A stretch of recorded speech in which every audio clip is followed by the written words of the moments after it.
All right, welcome into the Daily Fix. Your host, Ron Hughley, every single day at this time, 12 noon Central Standard Time.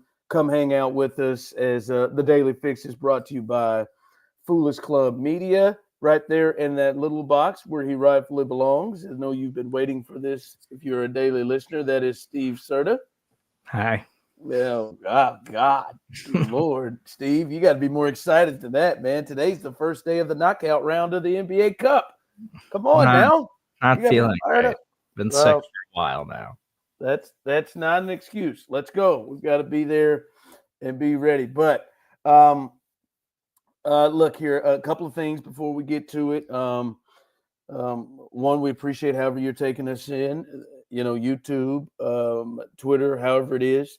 Though we what we really would love for you to do is head to our YouTube channel, Foolish Club Media, like and subscribe. Remember, if you do not do so, you are preventing my 3 children from eating. So please like and subscribe, Foolish Club Media, as we roll through every day. You get all kinds of great content. Beach season, Brian's World, which will drop tomorrow. The it's not Emmy Award winning yet, but I mean, really, it should be. Show MBK that comes out each and every Friday, the post game show, and everything you can get, all kinds of content that you get weekly and that will be oncoming from Foolish Club Media. So like and subscribe. All right, not going to hold you long. Steve, if this happened between us, our friendship would forever change. And dude is just foul. I mean, just foul, in my opinion, for this. Second, I hope Travis doesn't listen to Deion Sanders this time. And I hope his parents step in. But before we get there, we talked about it yesterday. We said that we know that the Chiefs were coming in and bringing Steven Nelson in for a visit. Steven Nelson confirmed it himself, did a video saying he got the call and was going to go in. And he went in, and then in the middle of the day yesterday, we got word that the Chiefs went ahead and signed him to the practice squad right now, but they brought him on the team. We said yesterday they needed to get this done. This can't be if he could still go, which I had no doubt that he could, they needed to get this done. But a lot of people are wondering, what are the Chiefs getting? And I'll say this. I personally am maybe the most uniquely qualified person to cover this and to answer these questions that's within the Chiefs media. And that is because I also work and cover the Houston Texans. And that is who Steven Nelson has been with the last 2 seasons. And Steve, this is what I can tell you that you're getting. You're getting a proven corner, a proven NFL legit starting corner in this league. There is nobody in that building that plays in the secondary as a corner, as a cover man, that is better than Steven Nelson has shown the last 2 years in Houston, other than Trent McDuffie. I would say, if I'm being honest, because he's a veteran and he's crafty, I'd say that he is playing either at, and I think probably slightly above the level that Watson has played at for the Chiefs. He would be a huge upgrade the way he has played the last 2 years. He has been the Houston Texans' most consistent corner, and that's in 2 different systems. In the predominantly cover 2 system with Lovie Smith 2 years ago, and then in the system with DeMeco Ryans. He is excelled. And he gives Spags the ability sort of to kind of feel confident in run defense and call blitz packages and do things that he wants to do that I don't think he feels confident in doing with the guys that he has on the back end. He is not a perfect player. I'm not going to tell you that. I'm not saying he is a great corner that's just been on the streets. He is a starting NFL corner that you can feel confident, that knows what he is going to do and what he should do. And another thing, he is not the same player that many Chiefs fans remember in 2019. All right, when he arrived in Houston, I would tell everybody, this guy is a defensive holding waiting to happen. Well, that is not how he played. All right. Now there's some times where he gets handsy, but Steven Nelson is a clear upgraded answer, and that is why I was calling for him for weeks. Yeah, I think he's a better player than most Chiefs fans remember, and I think he was better in his time with the Chiefs than a lot of people remember. But I don't know you're about not, that. you're not going to learn a lot from looking at that time with the Chiefs because it was so long ago, and he's bounced around the league a little bit. But he's been consistent, and I don't know if he's going to be the same player he was the last 2 seasons. Like, he's 31 years old at this point now, but you just need somebody who gives you a little bit more freedom to do what you want to do. Can the Chiefs, can they start blitzing effectively again with Steven Nelson on the field as opposed to Najee Johnson or Chamari Connor? Like, that's the biggest thing for the Chiefs defense. And he's going to be on the practice squad. They're probably going to try to bring him along here and give him some time to like get in football shape. But we saw how that worked out with DJ Humphries. Yes. Like, I would imagine he is going to be on the field very soon for the Kansas City Chiefs. You're right. That's what I was going to say. Learn from the DJ Humphries situation. Like, you ain't got to rush him. It's a guy who hasn't played since the second round of the playoffs last year. But no, this is you take your, to me, hell, I don't care if he's not ready until Pittsburgh or Denver, whatever, to get his feet wet. This is obviously for the next, but this is an upgrade, a big move for the Chiefs, because right now, when it all comes out, we'll see what Joshua Williams is with this concussion. But you feel good about one being able to do whatever you want to do with McDuffie. Do you want to move him back to the slot, whatever? But you feel good about Williams, Steven Nelson, and McDuffie in coverage, as opposed to, Nazir Johnson, McDuffie, Shamari Connor. Like, this is a big upgrade in terms of coverage. All right. Deion Sanders, listen, I am not a Deion hater. I respect and I believe Deion has been great for college football. I think Deion's been great for black coaches in that sport.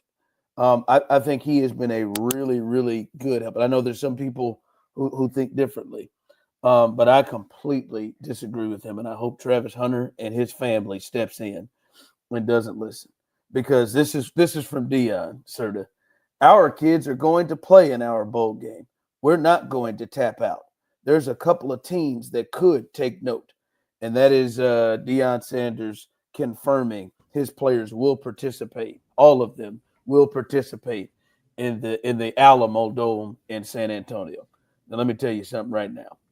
I think Travis Hunter has been helped immensely by being a corner and a wide receiver, a guy that is playing both ways. And he has been helped by a guy who did it at an extremely high level, a Hall of Fame level. And I understand what Deion is talking about. He also said, hey, we're trying to prepare things for our university and our school. We've seen teams that a lot of guys that didn't play in the bowl game and they still haven't recovered. He's bigger than the Colorado Buffaloes in the Alamo Bowl. All right. He shouldn't play a down.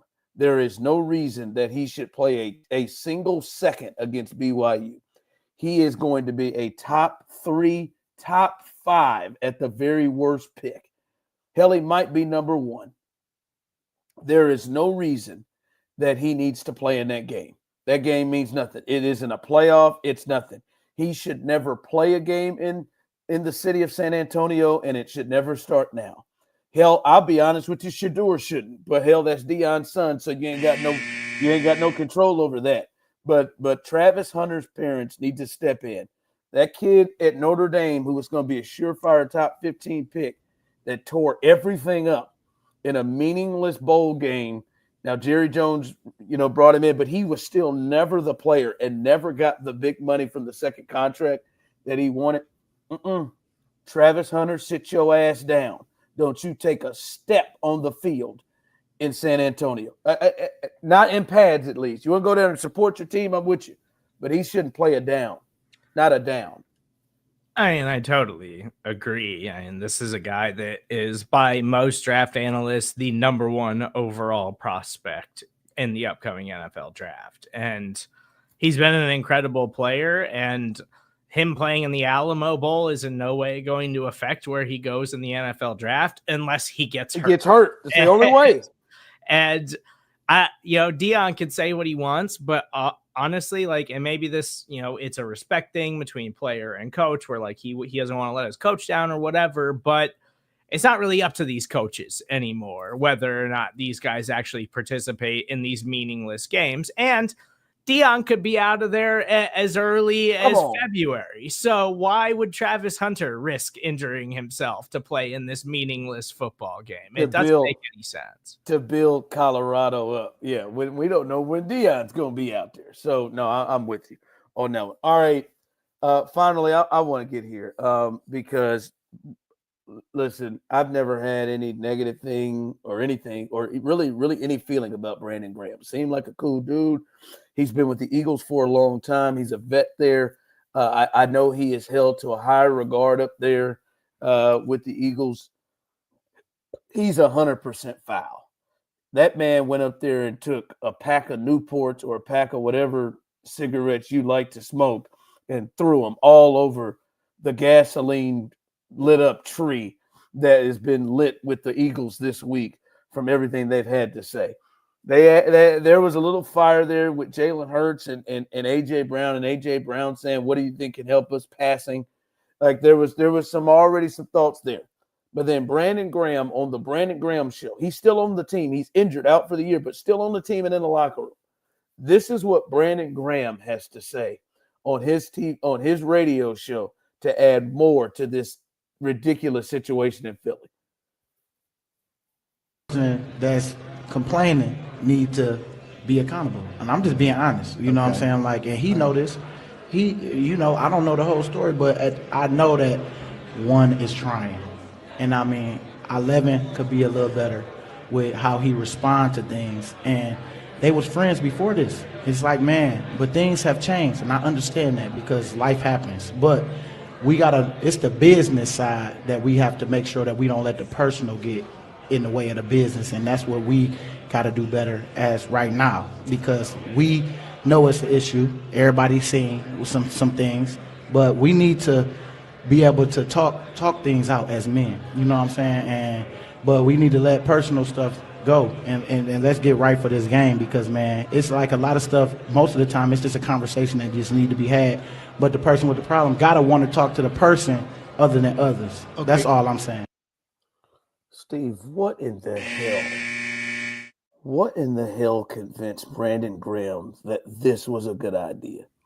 You gotta be kidding me. He rolled it all out. I mean, he has just lit that flame and walked. And now it is going to be hell for everybody. He went out there and told them they used to be friends and now they ain't. He went out there and took a side and said one's trying, but 11 is the one that ain't.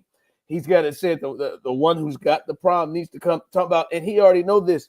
Like, Steve, if I'm either one of them, if I'm anybody in the locker room, I would never, ever be cool with this dude again. Like, I may not ever talk to him if I'm A.J. Brown. Like, I'm dead serious. Like, we ain't grabbing no drinks. There may be a thing where I might have to be cordial to be around you, but that is the most foul thing that that you could even do, that I would imagine in the locker room, to confirm it, and not just confirm it, but just go into complete detail when nobody knew. When he said passing, I could have passed off certain to thinking he's just talking about the passing game, but he's just annoyed with what they did. Not now. Now I know y'all have beef. Now I know y'all have an issue with each other, because Brandon Graham walked his happy ass out there and just got sucked in and started talking to Spike and his dad and told it all. Unbelievable. And see, this is the problem, I think, with the Eagles. Like, despite their great record this season, they look like one of the best teams in football, but we saw them, have a really good record last year and then totally fall apart down the stretch because of coaching staff issues and locker room issues. And now this stuff's creeping up again, and the Eagles are one of the best teams in the NFL.